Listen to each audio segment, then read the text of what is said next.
பள்ளியின் சார்பாக உங்களுடைய தமிழ் திறமை கொஞ்சம் வளரணும். மாணவர்களை தாவி வந்து தாங்கி பிடிக்கும் தூண் போன்றவர் எம் பள்ளியின் தலைமை ஆசிரியர்.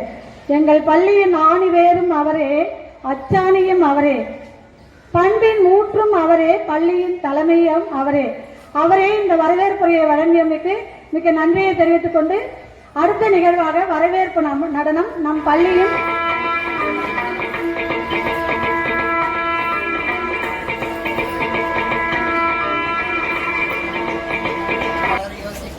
அது ஏன்னா இந்தியாவின் நாளைய எதிர்காலம் இன்றைய இளைஞர்கள் தான். அவங்களோட இளமை பருவம் நல்லா இருந்தால் தான் அவங்களோட எதிர்காலம் நல்லா இருக்கும். அவங்க எதிர்காலம் நல்லா இருந்தால் தான் இந்தியாவின் எதிர்காலமும் நல்லா இருக்கும். அதனால தான் இந்த பட்டிமன்றத்துக்கு இளைஞர்களின் இளமை பருவத்தை முதன்மையா வச்சு தலைப்பு போட்டுருக்காங்க.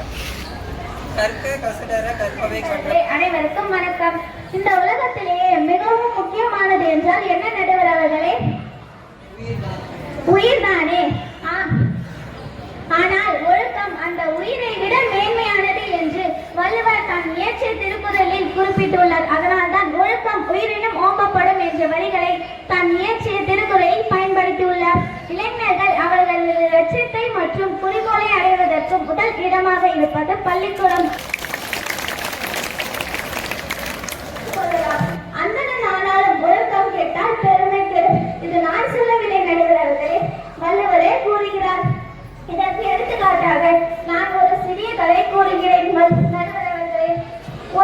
ஒரு ஊரில் ஒரு கிளைகளாக திகழும் என் ஆசிரியர் பெருமக்களுக்கும் அதே மரத்தில் விழுதாக இருக்கும் என் பயிற்சி ஆசிரியர்களுக்கும் அந்த மரத்தில் பறவைகளாகவே வந்துவிடும்.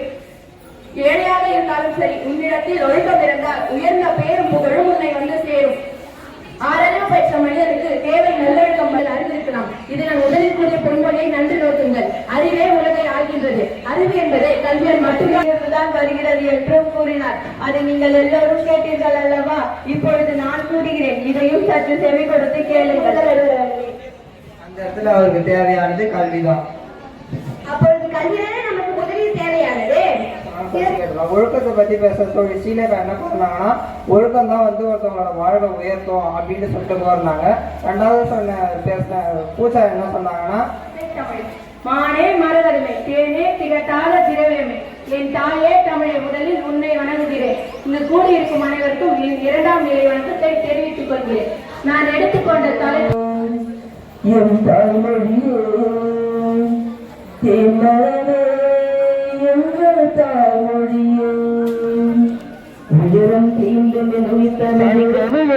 பல மொழி மேகங்கள் பிரசவித்த என் தாய் கடலே.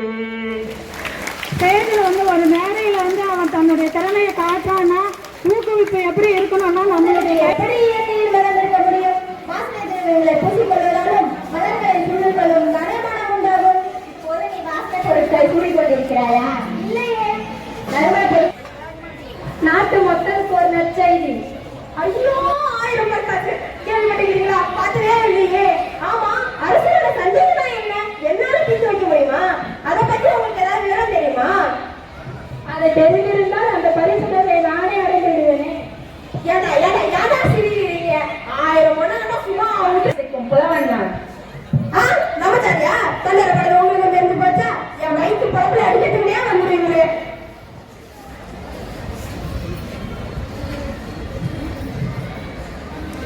நீங்க வசதியுள்ள புலவர் மாதிரி தெரியுது. அகத்தியர், விஜயன், நீ, நான். அப்பா பாத்தீங்களா? புல்ல இருக்குது. பல்லாண்டு வாழ்க.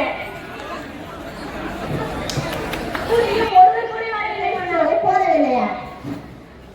மறைமுக பேச்சு மன்னனுக்கு தேவையில்லை.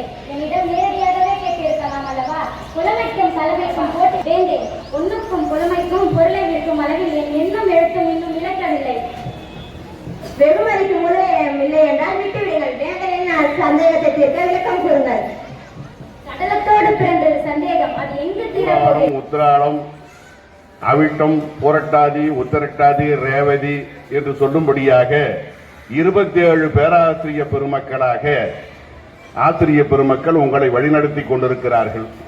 27 ஆசிரிய பெருமக்கள் வழிநடத்தக்கூடிய ஒரு சிறந்த பள்ளியாக இது திகழ்கிறது. இந்த ஊரினுடைய பெயர் சிந்தாமணி.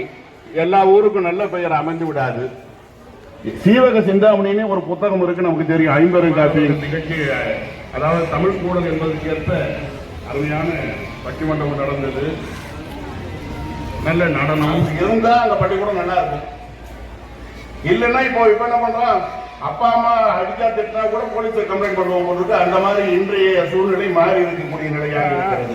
கடவுளை நேரடியாக நீங்கள் கண்டது உண்டா, எனக்கு காட்ட முடியுமா என்று கேட்கிறான். உடனே இவர் சொல்றாரு, நான் கண்டதுண்டு, காளி தேவியை கண்டிருக்கிறேன், உனக்கும் காட்டுகிறேன் வான்றார்.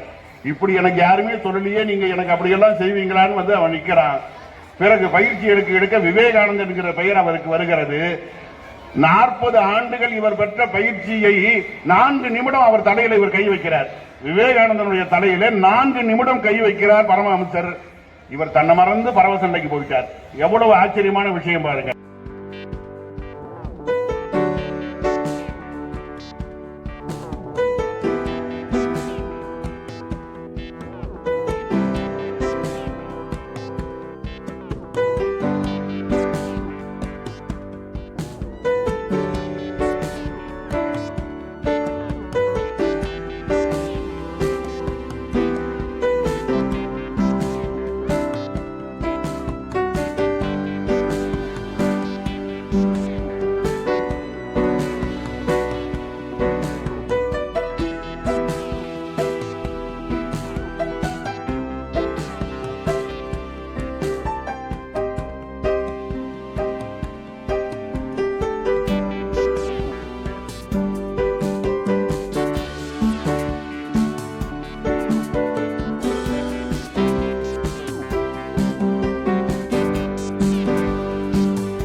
நமது பள்ளிகளுடைய இந்த தமிழ் கூடல் நிகழ்வுக்கு சிறப்பு விருந்தினராக வந்து நம்மளெல்லாம்